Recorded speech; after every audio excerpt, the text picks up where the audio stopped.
like a jewel or something, some kind of little mark on their forehead. I mean, you take a look at this, and you should get it. You should not be deceived. You go, what? There's a rock star. She's singing. And Selena Gomez, she's kind of like this harlot thing up there, and she's got a mark on her forehead. Children, I'm sorry, but we're not going to download Selena Gomez songs on the internet. That's what you tell your daughters. That's what you tell your teenagers. No, we're not going to do that. That's got leopard spots all over it, and we are to remain unspotted from the world. That's our religion, is an unspotted religion. And you see a lot of this stuff. Now I want you to look at this, because I'm going over this stuff before I start recording today, and something just clicked. Okay, I want you to take a look at this while I turn in my Bible to Isaiah 13. I want you to know this is Buddha, the mighty Buddha, and he has a spot on his forehead. But notice that it is what? It is on fire. I just recorded the Pure Bible Study, and I was talking about the travailing woman. And I was reading Isaiah chapter 13 concerning Babylon the Great. The Bible says in Isaiah 13:8, "And they shall be afraid, pangs and sorrows shall take hold of them. They shall be in pain as a woman that travaileth." Think of a baby being born. "They shall be amazed one at another, and their faces shall be as flames." Take a look at that again. There it is right there. Their faces are as flames. It has to do, this bindi, has to do with the third eye being opened up, your pineal gland. We've talked about that in several videos, so I'm not going to revisit all that today. But to show you that this outward manifestation, Catholicism, what do they do on Ash Wednesday? They put a spot and a blemish on your forehead. It's the religion of the Antichrist. It is the religion that is spotted. It is a spotted religion. God requires nowhere in the Scripture for us to go get a mark on our forehead or ashes or have this little tattoo done on our head. God told, in fact, the Bible specifically says that we're not supposed to get printed marks on our body. That's what it says. Okay? So now, if you got tattoos, I'm not saying you're going to hell.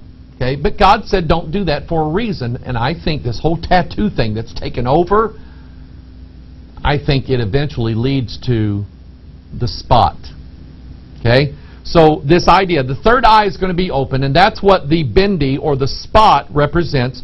So there's our graphic again. Remember, we've been talking about this in Principalities. You can just identify the principalities and how they're working by use of this logo, the all-seeing eye. It's the third eye being opened up, the spot, the blemish, the leopard. That's what that represents. So you see the hip-hop groups and the singers. Here's Trapaholics, third eye open. Here is, I think this is Keisha. She has like the $ for the S. Think about that. Love of money is root of all evil. Harlots, why do they do what they do? Money. Take a look at her. This actually, somebody sent me this video. It's on YouTube. You go watch it. She's got like this mouth up here, then it turns into an eye. Her eye has been opened. It's freaky. And there's this owl there. A spirit. Go watch, and we're going to cover some of this today, but go watch the video I did, Where Dragons Live. You'll see the owl symbolism there, why it's there in this particular video. But clearly, the New World Order is taking over the minds of especially the young people. I don't know of too many 85-year-old codgers that sit around and, hey, turn it on MTV. Keisha's fixing to come on. I don't know too many guys that do that, okay? But the younger generation, my generation and below, taking over their minds, getting this idea of having this spot on their forehead, just like the leopard, the fourth kingdom, the principalities. No, here's Keisha here. Okay? I don't remember who that other gal was. But anyway, see, I don't listen to this stuff. People send it to me and I'm going, now who is this? Okay? J who? Oh, Jay-Z. Okay? So I don't know who it is. Anyway, Keisha, This is a video of hers. Look at the symbol that she's making. They all go around doing that. Okay? You know what that is? The mark on the forehead, the spot, the third eye being open. It's the symbol of the Antichrist. That's what they're doing. They're showing you, we sing for the devil. He pays us well, and we have a lot of drugs and a lot of sex and everything else. That's why they do what they do, and it's taking over everywhere. Now look at this. Now we're going to kind of change tunes a little bit because there's a twofold teaching about the leopards in the Scriptures. Number one, the spots. And it has to do with sin. So all these people with their bindis and everything like that, that's the religion of the Antichrist. They're showing, and think of Catholicism. Catholicism says, yeah, you can sin. Just tell us and pay money, and we'll forgive you.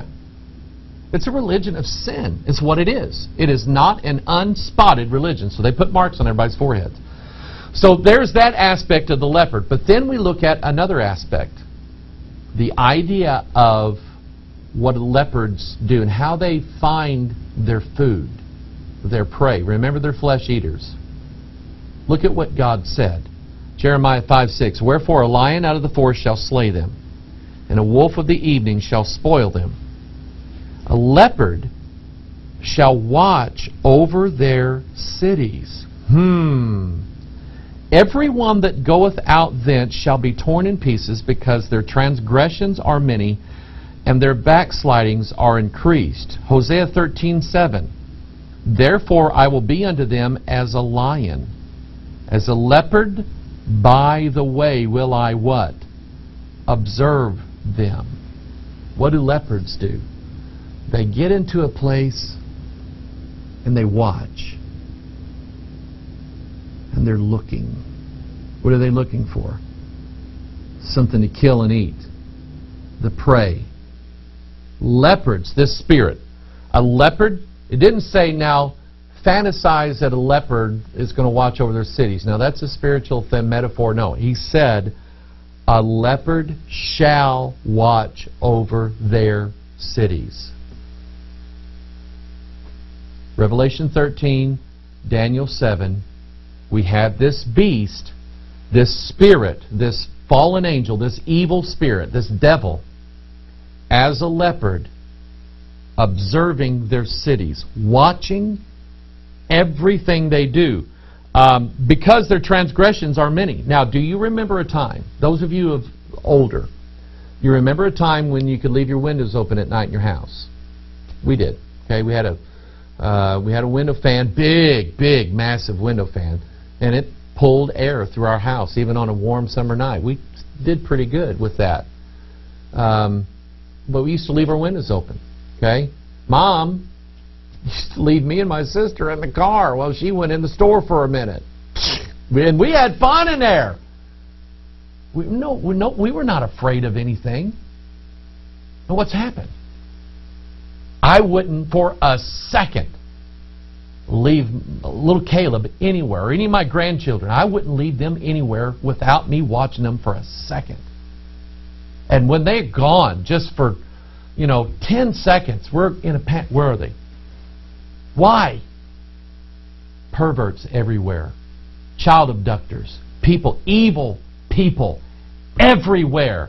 The abundance of transgressions are everywhere. You see, when we came to this country and settled this land, we were a virtuous people. We had an acknowledgement of the laws of God and the punishment for the laws of God. And people knew that if they did wrong things, they're going to get it in the end. So we built this amazing country with a constitution that gave everybody freedom of privacy. Those freedoms are going away. Now, I stand for those freedoms. I believe in those freedoms. I think we ought to have them. But I'm telling you, it's the natural byproduct of man's sins. We all want our freedoms. But if we knew that the guy living next door was on the sex offenders list, or he just gets busted I don't know how many times for drugs, we want somebody watching them 24 hours a day. We want them to be monitored. We want an ankle bracelet on them. We want a GPS tracker. We want cameras on them watching every move they make. Why? Because they can't be trusted. And that is turning out to be most people in this world. People running cheating on husbands and wives, children running around on their parents like their parents care anymore. So what do we have? We have a surveillance society built by government, not just the American government, it's all over the world. Okay? England, CCTV cameras everywhere. Okay? And that's how they're fighting crimes now. Get that camera and get that camera over there. We'll find this rascal. And now they're doing it in America. Now we have cameras everywhere. Spy satellites. We have drones flying over us. All being built by the federal government, by these contractors. And now these contractors, they sold it to the government. Now they're selling it to the local sheriff's departments and the local police departments. Drones and cameras everywhere. Monitoring stations. Yeah, I remember when we first started doing the Watchman broadcasts, I did this thing because people found this big tower that just popped up at a Walmart parking lot. It was this like a lookout place that, you know, they hit a button and it rises up, you know, and this cop can sit up there in these tinted windows. You don't know if he's up there or not. Sitting up there, and what is he doing? He's watching the parking lot, looking for something, waiting to see. Now we have cops with these cameras on their cars linked into a computer database, and you don't know it, but while they're just driving down the road 30, 40 miles an hour through the city, the camera is capturing license plates, running it through the database. All of a sudden a flag comes up. This guy's got a warrant out for his arrest. Turn around and get him. That is the spirit of the leopard that God said, I will send him to observe your cities. DARPA, Office of Information Awareness. Look at the symbol. See it? There it is. Again, it doesn't matter if it's a religious idea, the spots, or the observation techniques, or whatever it is. It all keeps coming back to that one symbol, the all-seeing eye of Horus, the idol shepherd who had his right eye put out. So that means that he's ruling under the fierceness of the Old Testament law. Facial recognition. Edward Snowden. Guy comes out, he works for the NSA. He blows the whistle on the government's PRISM program. I did a Watchman broadcast on this, showed you what it was all about. Leaking documents, telling everybody, look, if you gave me a name, I could sit at my console and find out everything that there is to know about this person. Because we have all of that information just like that. They're spying on us. They're listening to the Watchman broadcast. They are. And you know what? I'm glad. I hope that somebody who's been assigned to listen to this stuff understands that they have a soul. You're going to die one of these days and spend eternity in one of two places. I hope you know that. I hope you understand that. But they're spying on everything. Facial recognition software. So get this, okay? Talked about this in an old Watchman broadcast several years ago, how Facebook, of course, Facebook got seed money from an organization that's linked to the CIA. Okay? Think about it. So what does everybody do? They get on Facebook. First thing Facebook wants from you is a picture. So, ladies, you grab your iPhone and you go, and you take the duck lip picture of yourself and you put it on Facebook. The iPhones, the cameras that are in these tablets and devices, when you hold it up to take somebody's picture, did you ever notice that automatically it puts a green square around what? Their face. You know why? Because these things are programmed to recognize a human face.